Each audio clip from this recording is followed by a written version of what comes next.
ఆయన స్వయంగా ప్రభుతో అంటున్నాడు, అయ్యా నీళ్లు కదిలించినప్పుడు నన్ను కోనేటిలోకి దించడానికి నాకు ఎవరు సహాయం చేయట్లేదు. నిజంగా అది చిన్న మాట కాదండి, మనుష్యుల మీద నమ్మకం కోల్పోయిన మాట. అది నిస్సహాయుడు సహాయం కోసం ఎదురు చూసి విసిగిపోయిన మాట. ఈ లోకంలో ఎవరికి తోడుండరు, ఎవడి బాధ ఎవడికి పట్టదు.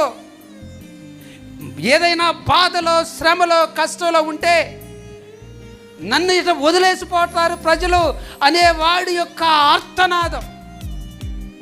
ఇది సమాజం యొక్క నిస్సహాయతను, సమాజం యొక్క కనికరేలు లేని స్థితిని, సమాజం యొక్క క్రూరత్వాన్ని, సమాజం యొక్క స్వార్థాన్ని గుర్తు చేసే మాట ఇది.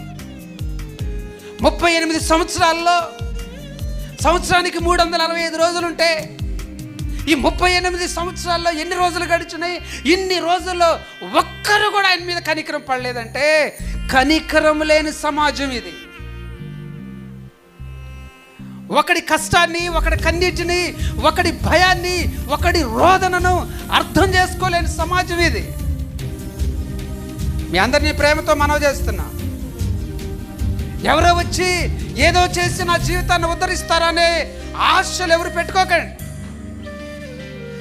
ఎందుకు పెట్టుకోవద్దని చెప్తున్నానంటే 38 సంవత్సరాలుగా ఈ వ్యక్తి ఆ ఆశ పెట్టుకొని తను నిరాశతో కూర్చుండిపోయాడు. అక్కడ